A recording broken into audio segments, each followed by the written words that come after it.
Good afternoon, Yorkshire Classic Cars Limited fans, and welcome to a, well, bit dull, overcast afternoon in Retford.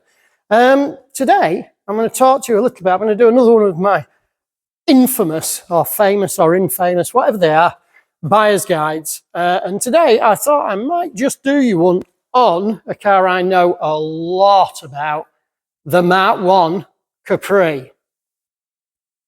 Okay, so Mk1 Capris came out 68, 69.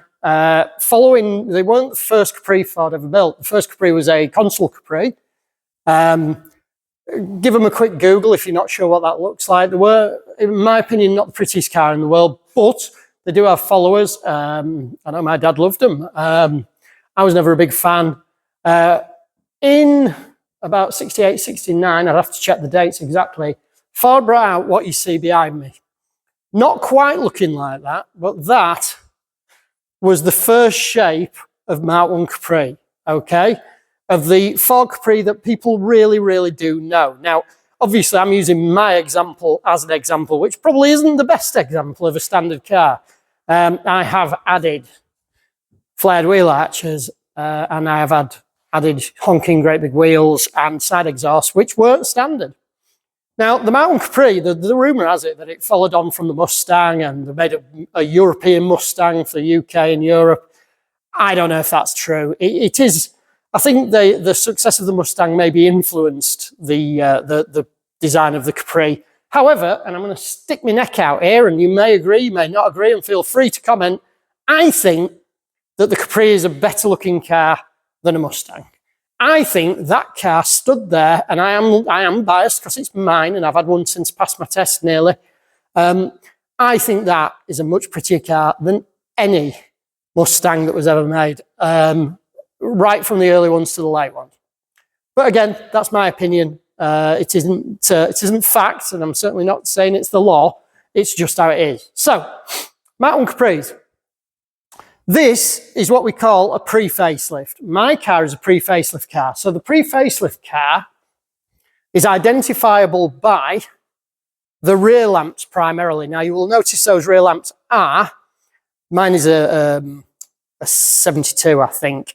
But all the ones up to about, well, when they crossed over to the facelift, which is late 72, early 73, had these early style small rear lamps on them. They are the same as a Mk1 Escort, exactly the same. In fact, one will fit the other.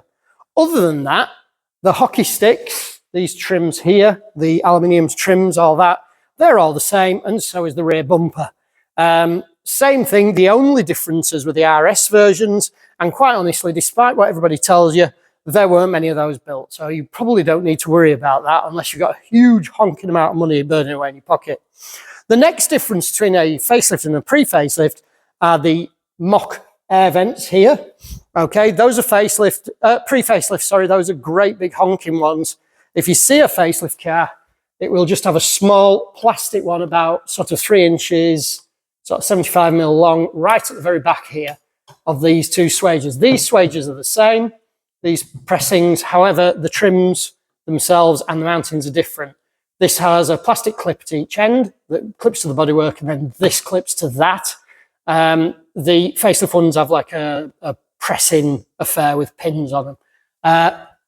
Handles are different. Handles are the same. Door handles, exterior trim is all the same. Okay. The wipers are slightly different. So if you see the spindles there, oops, excuse my poor editing skills. The wipers here you'll see have push-on spindles. So you can see there's no nut or thread on the top, so the wiper blades just push on like a Mini, like a Stag, like a Spitfire, like everything this age really. The later ones had a nut under there, so you lift the cap up and there's a nut that secures it onto there. It's a minor difference, but it's there. The other big difference is the front end, okay? Again, mine is different to some. However, the grille and the headlamps are the same. So all the lesser models have these small headlamps on the pre-facelift. These were the same as, I believe, Avengers, Vivas, stuff like that. Mk1 Escorts as well, square headlight Mk1 Escorts, with the indicator here. Now, some are orange, some are clear. Mine are clear ones. I've got some orange ones. I'd just use whatever I fancy on the day, really, to be honest. And then they have this surround, okay? And on a and then they have a pressed aluminium grille. Some were black, some were chrome coloured like that. They are actually anodized, they're not chrome. However, that was pre-facelift. The facelifts had a large square headlamp, and it was larger than that, comes out to about here. A moulded plastic grille held on with self-tapping screws in the same way, okay? And the indicator is built into the front bumper. So the Mk1 facelift and pre-facelift front bumpers are completely different. You can't, well, you could use one on the other, it would fit, but the indicator idea is completely different.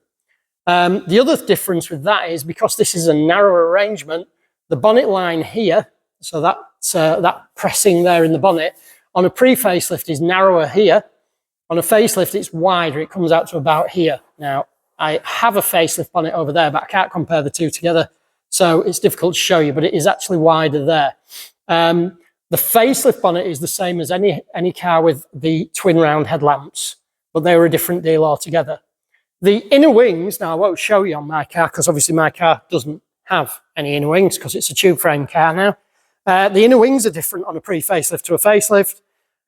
And there are slight variations between the engine sizes as well. The front chassis rails are different for 3 litres V6 models. I'm talking about UK and European cars here, by the way. There are differences with the American and Australian versions, I'm sure. But the inner wings were a different shape, predominantly to allow the larger headlamps at the front. You couldn't just put the large headlamps and the twin headlamps in a small headlamp car like that. You can, of course, you can modify them, but it's not a straight fit, okay? So that's one of the major differences. The front wings are the same on all cars, okay? These are fiberglass, and these are Mk1 Escort arches I've let in there. However, the only one that was different with the RS models, they had a slightly flared arch on the front there. But again, Ford made, I believe, 248, and I think that's leaning on the truth a little bit. They made 248 RS 3100s, okay? Now then, if you're a Capri owner, and feel free to comment on this, because if you are a Capri owner or Capri lover, and you roll up to a garage in that, all right, now, I remember my dad taking it to the MOT many years ago and having a massive argument with the guy, and he said, like everyone says, they all had an RS 3.1, 3.2, 3.7, 3.9, 3. They all had an RS. Everybody had an RS, or they had a broad speed, or they had a broad speed bullet. They all had one. You know, they only made about 6, but everybody had one. They didn't. Some of them will have done, not many. They didn't make many RSs. They always demanded high amounts of money. It's blooming unlikely they had one. They like to think they did. Maybe they had a V6 of some variant, but very, very, very rarely. The other old adage that you'll like is the you need to put a paving slab in the boot. Absolutely dangerous car to drive, okay? Not at all. I'll come on to that, but no, Capris are not a dangerous car to drive in the wet or anything else, okay? So back to the bodywork, okay? RS versions, I believe the early 2600s, which of course were sold in the UK, had chrome quarter bumpers on the front. The RS 3100 had black quarter bumpers on the front and black bumpers on the rear. The RS 2600 rear bumper was the same. This bonnet actually came off an RS 2600, and the ducktail boot lid came off an RS 2600 racing car, hence why it's a slightly larger ducktail. Again, this was an RS thing. A normal car would just have a flat boot lid, and it would have a lock in the middle here, okay? I've removed the lock and filled over it, so. Other than that, even the RSs had the same trim. They were facelifts. All the RS 3100s were facelifts. They had the same interiors trim, the same black perforated vinyl GTCs, no headrests. The pre-facelift cars had a similar interior, but with a different dashboard. The dashboard there is, and my car is a pre-facelift, okay? It's easily identifiable because this part here is separate from the binnacle. And that would have had a wood fascia in it when it was standard. Normal cars, XLs, Ls, things like that, 1600, 1300, whatever, had a 2-dial dash. If you had a GT or an XLR or anything like that that you could specify in, you could get a 6-dial dash that had oil pressure and things like that in it, and a rev counter. A lot of cars didn't have that. Same with the facelift cars. Okay, they had 2 or 6 dial binnacles. However, the dashboard in a Mk1 facelift is the same as in a Mark II or Mark III car, but the fascia on the front is slightly different. The later cars had a dimmer switch for the clocks inside, whereas the Mk1 facelift didn't have that. And I know that for a fact because I used to have a Mk1 facelift. Okay, some of the parts on here are off that car. I'm not going to go into all the engine packages. They did start with a 1300, 1300 crossflow Kent engine, 1300 GT, which probably couldn't pull the skin off a rice pudding, 1600 GT, which was probably the most popular car. I know my mum and dad had stacks of those. And when I say stacks, I mean hundreds. Then the early pre-facelift cars went up to a V4 2-litre, which was a 2-litre GT with a Weber carb on it and a tube manifold. GTs had slightly higher lift cams, slightly Lariat cams in them, not wild, but Lariat. And they had twin choke Webers on them rather than a single choke. And they made a few extra horsepower, usually 10 or 20 horsepower. And then they went up to the 3-litre version. Facelift cars, I believe, and I could be wrong on this, but I believe they omitted the 1300 and they went straight to the 1600 overhead cam, or what people like to refer to as the Pinto engine. And then the 16 GT, which is what I had, the great little car. The Pinto engine goes on forever.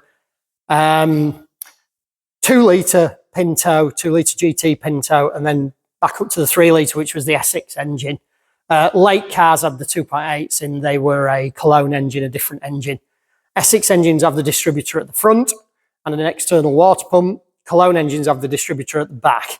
So if you're confused or if somebody's telling you something and you're like, I'm not sure which engine it is, that's the dead giveaway. That's how I always tell. Gearboxes, all 4 speeds. Early 3-litre Capris had the external 3-rod linkage box. Can't remember what the suffix is on that. Later ones had the Type 5 box, which is what I'm using there. That's the 3-rail box. Looks like an Anglia or a Cortina 3-rail gearbox, but it's on steroids. It's huge.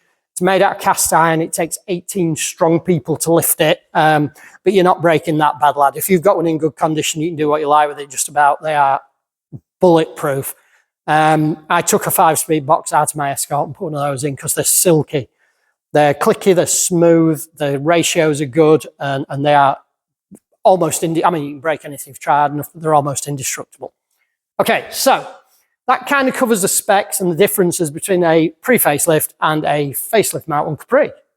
There will be other differences. There are slight differences to things like the doors. The inner trim is slightly different in a facelift. You can use facelift doors on a pre-facelift and so on and so forth. People say you can't, but you can. The interior center consoles were different, similar but different, and they had a clock in a pod under the dash on the 1600 GTs and RS cars. Power bulges here were on GTs and RSs, but it was the same bonnet. Lesser models had a flat bonnet. I quite like the flat bonnet. I had a really good one on this car when I bought it, and I couldn't give it away because nobody wanted the flat bonnets back then. And it was like brand new. But now it seems different. People are desperate for them, so maybe because nobody kept them. Brakes, solid discs, M16 calipers or P16 calipers on early cars. Brakes are adequate. Rear axles.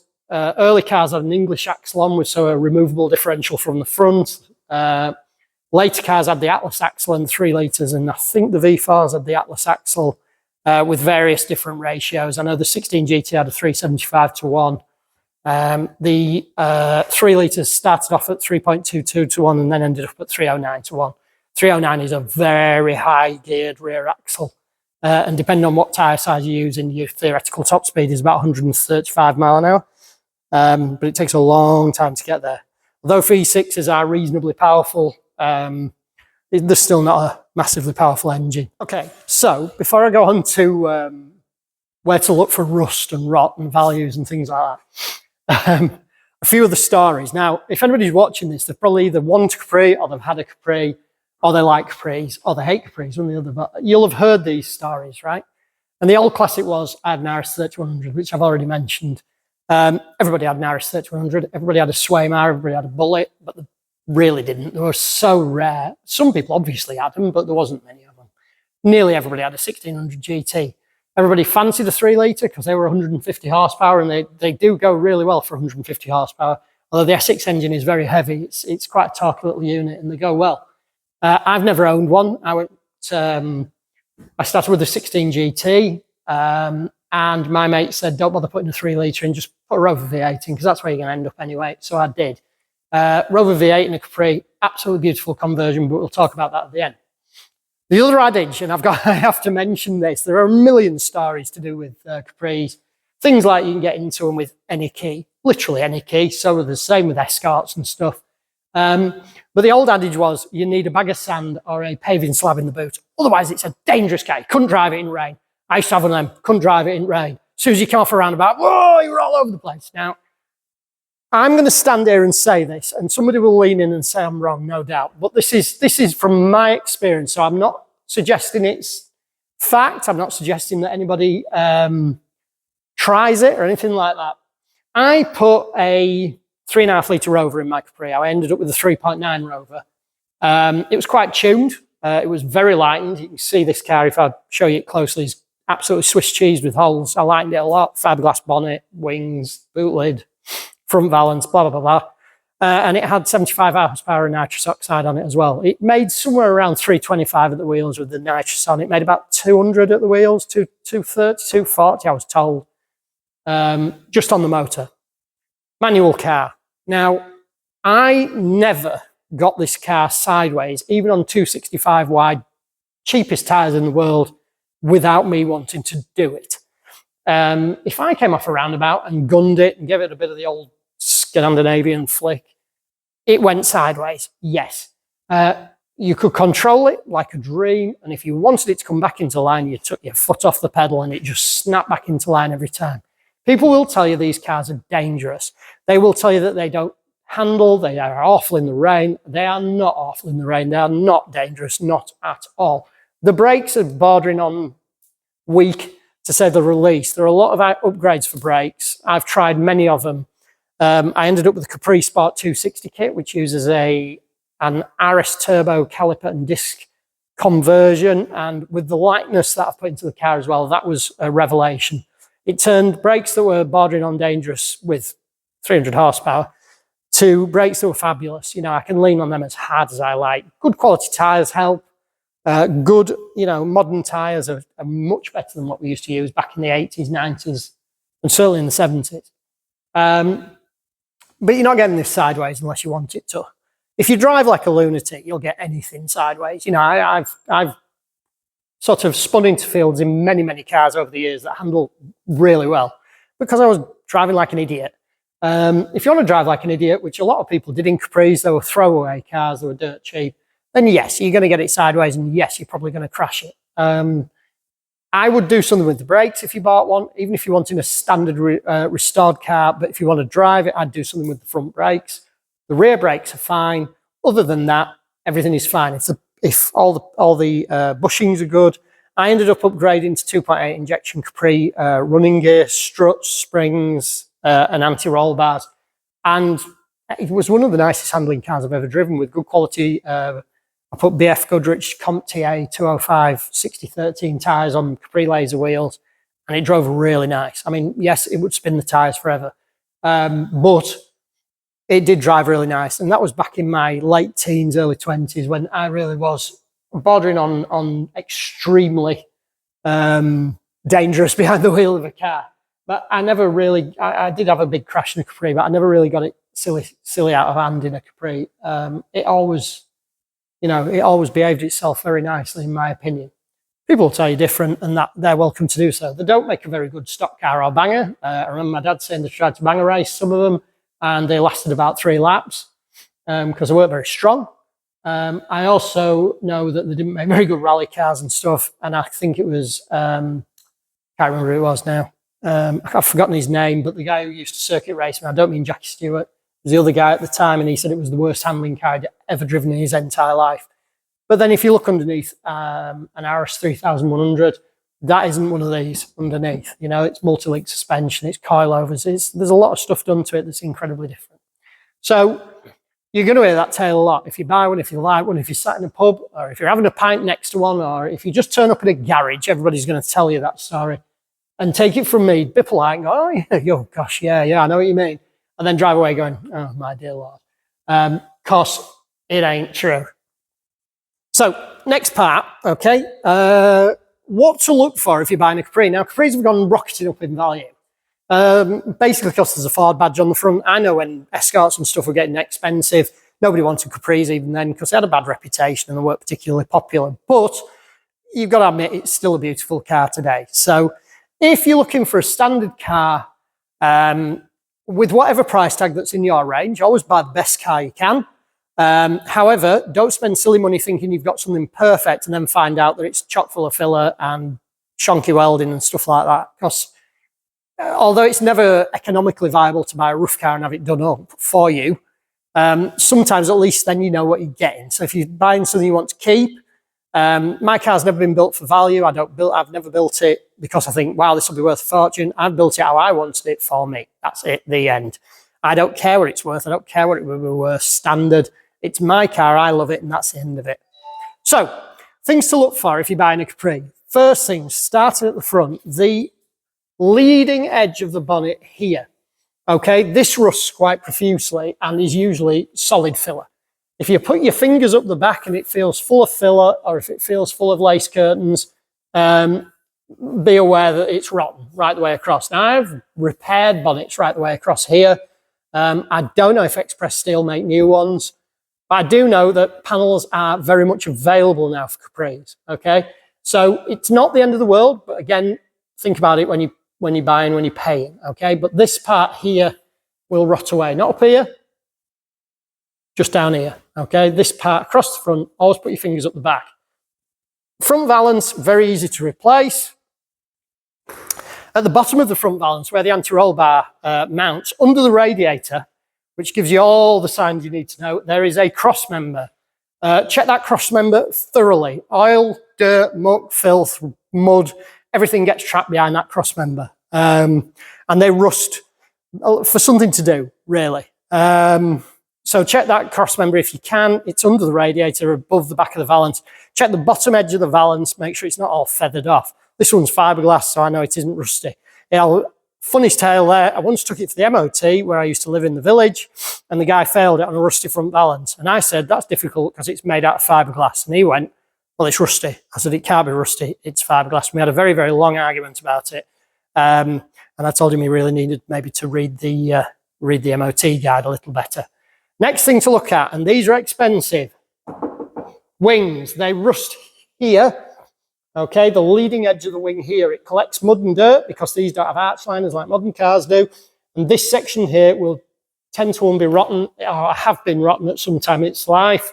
Leading onto the trailing edge here, the bottom corner here and here. Okay, they'll go there. Again, wings are available, but they ain't cheap and they ain't easy to change either. These are fiberglass wings. They literally fit like a sock on a chicken's lip.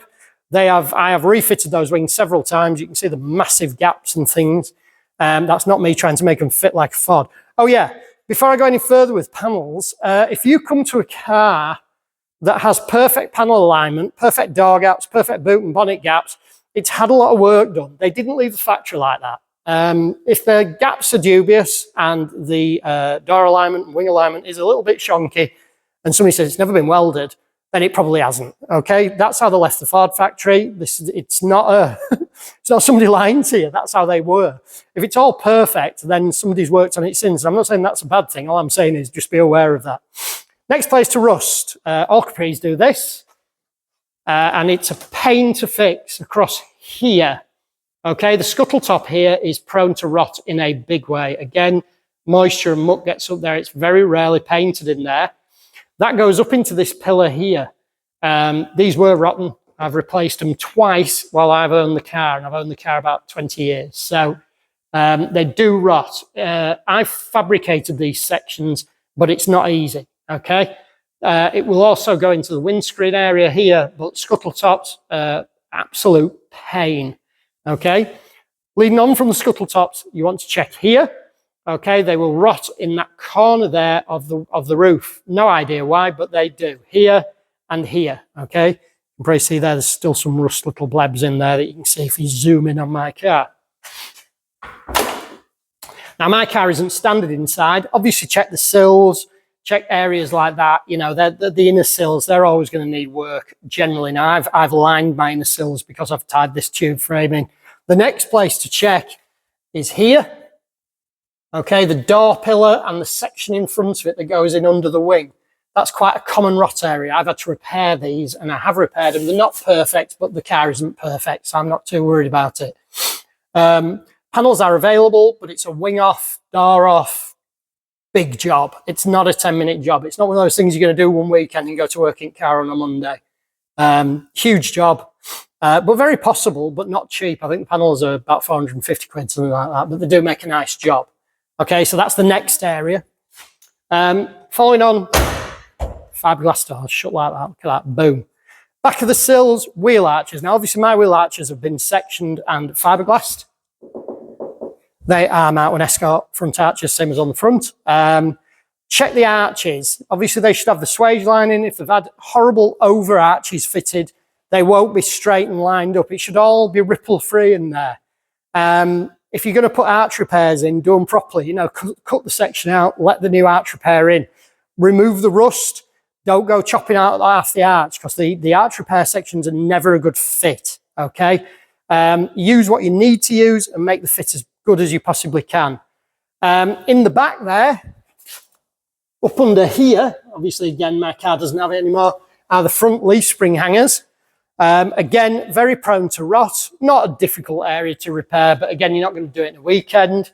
Chassis rails. The rear section of the chassis rail comes up to the back valance here.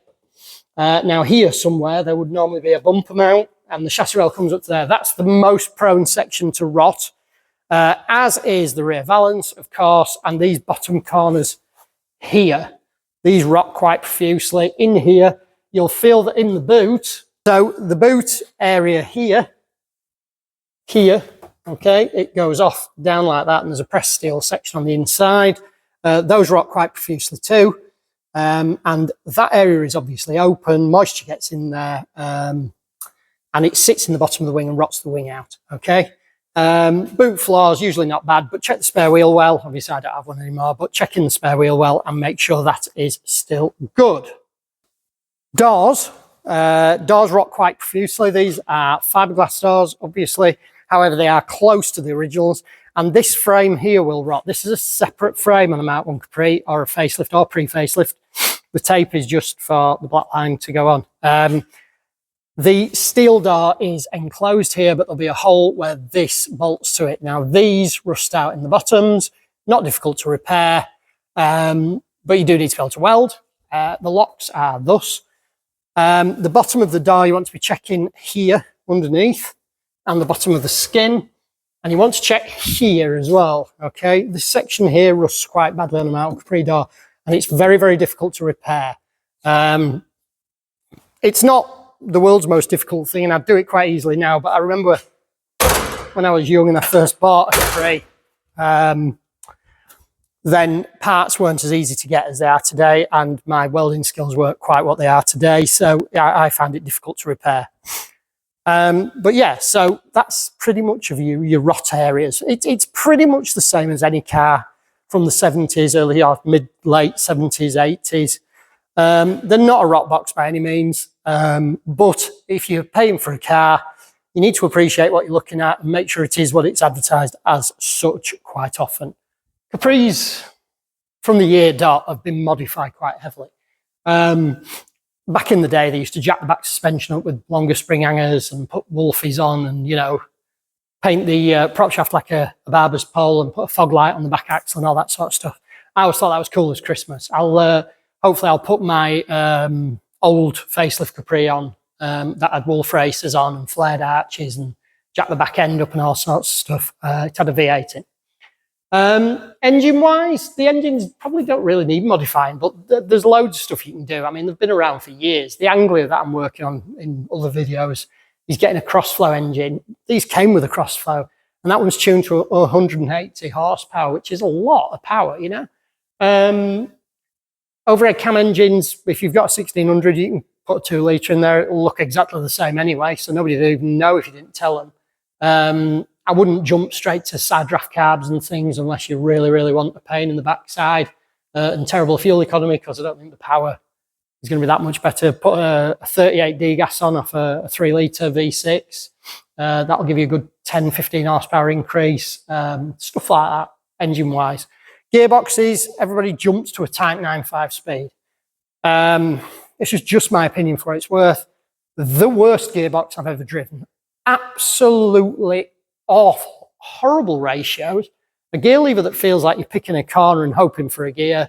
And to be honest, if you've just got a little car like I've got for this, I'm going to drive to the drag strip in it, I'm going to do a few shows in it, I aren't going to be driving up and down the motorway day in, day out. I don't need a 5th gear.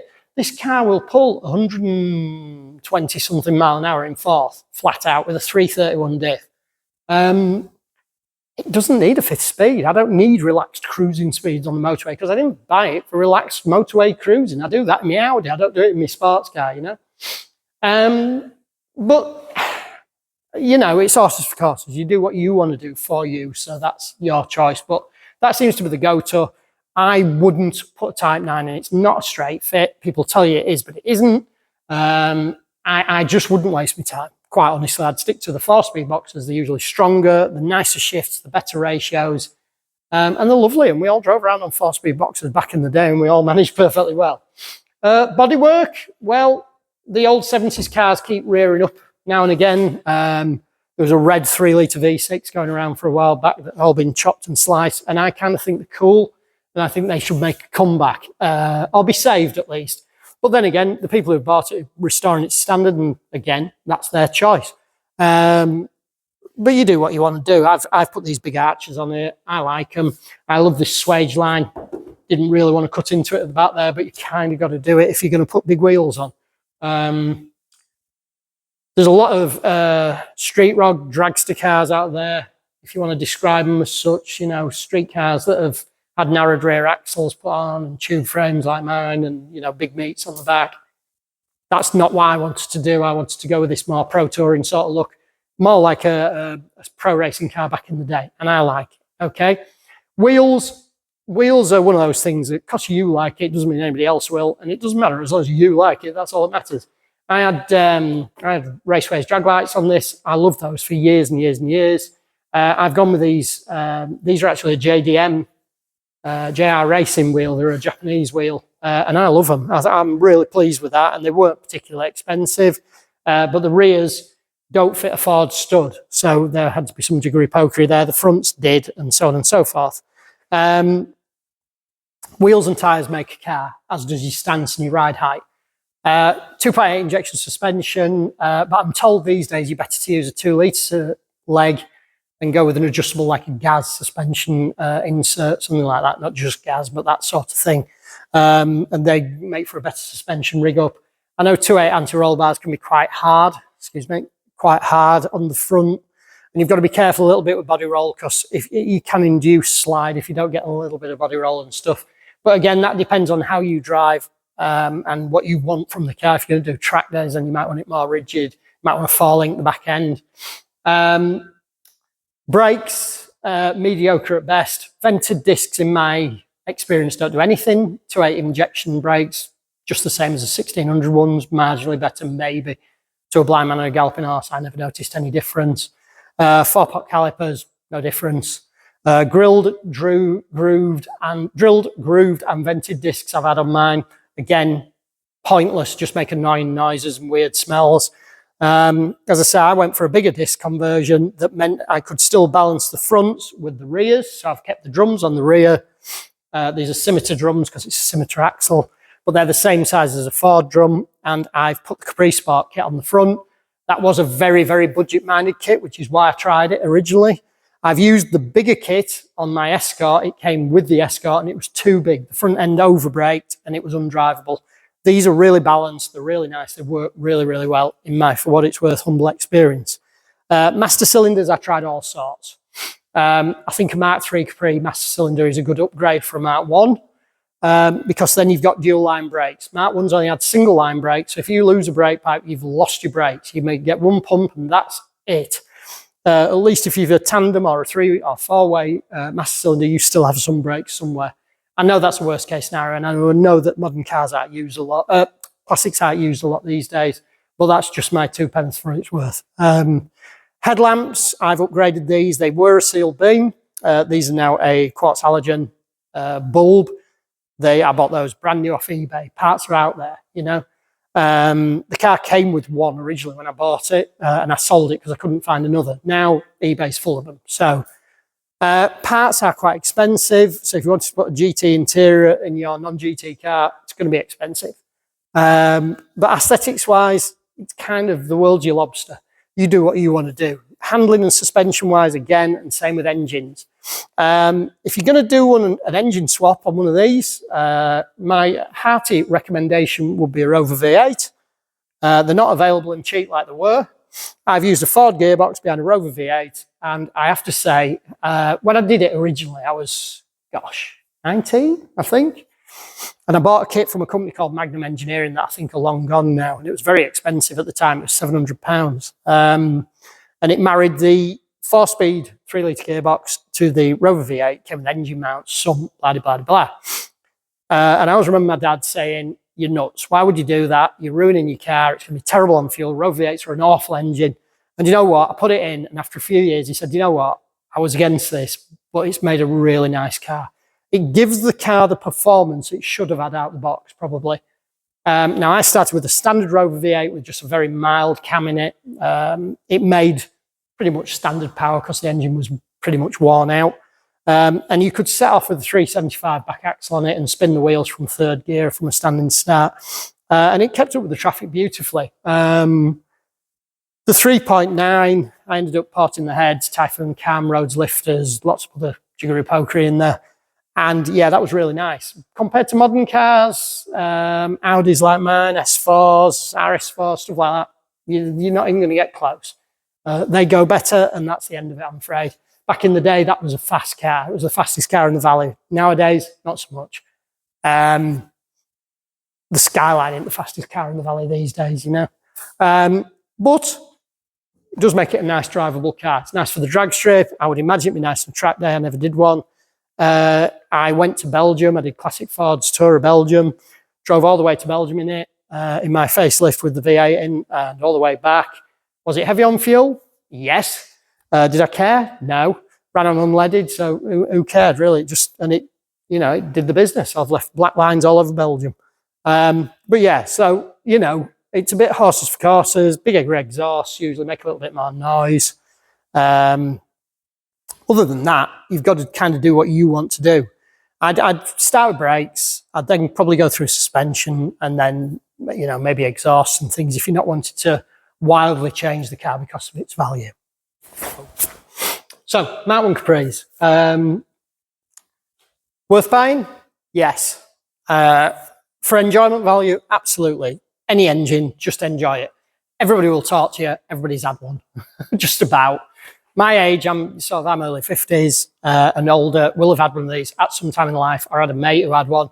Everyone will want to stop and talk to you about it. Everybody will look at it. Everybody will have a lovely glowing memory of it. You know, my mum and dad still, you know, my mum still loves these now. Whenever I show her a picture of it, she's like, well, I used to love my Capri. She always loved Capris. They love Jags, they love Capris.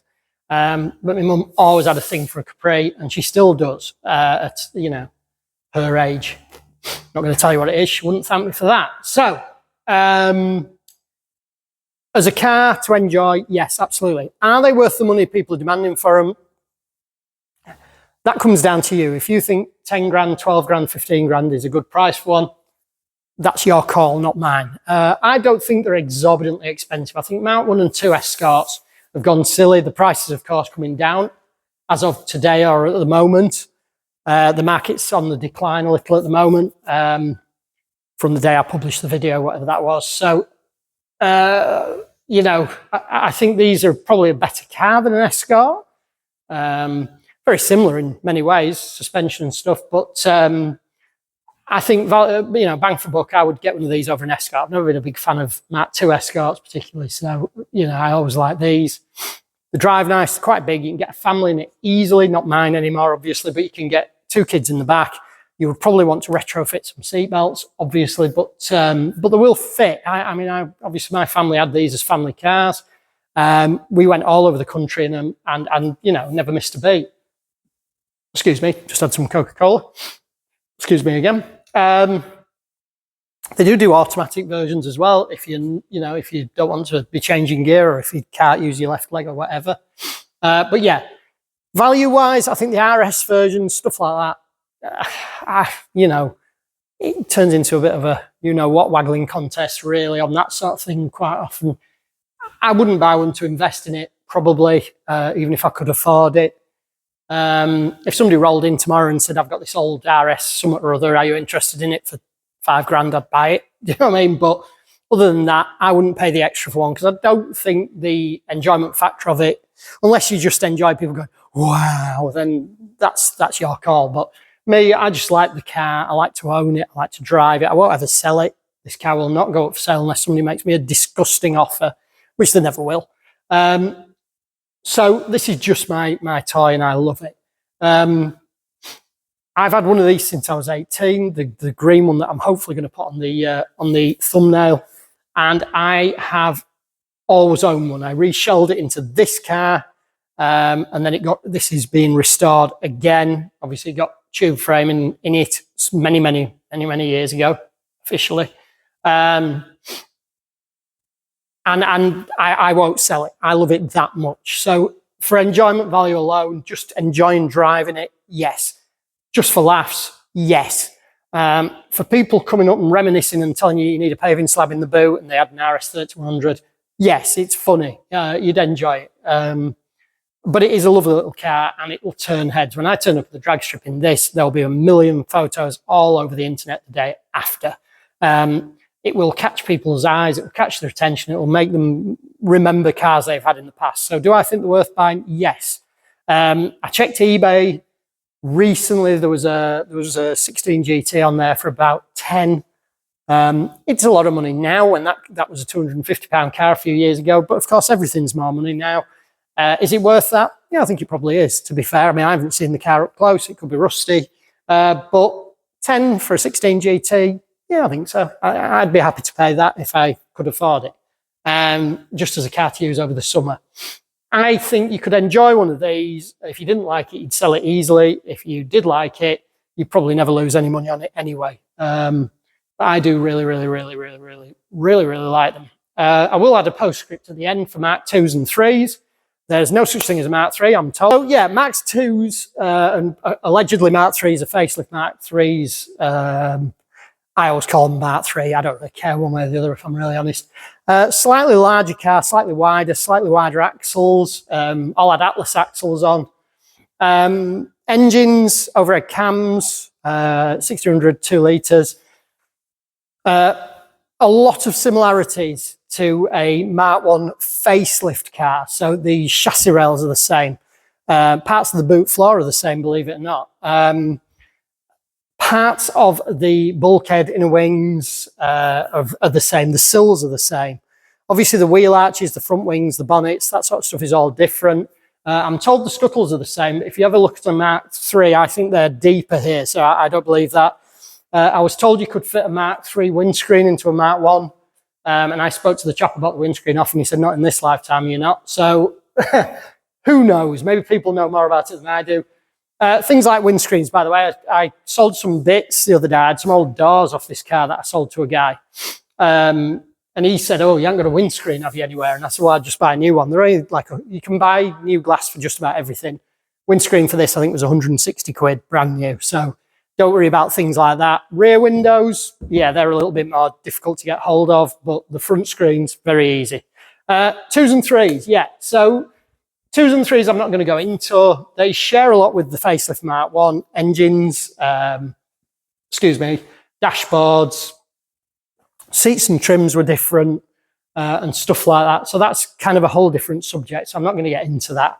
I know they are more affordable. So I bought the Mark 3. I drove it back from the auctions, 40,000 miles from new, paid 50 quid for it, 2-litre laser, drove like a brand new car. I drove it home, parked it on my mum and dad's drive and said, and I remember my dad saying, that is a really nice, it needed no welding, nothing. It was an elderly couple who'd had it from new, and they polished through the paint on the swage line. So they'd gone through to the prime and they polished it that much.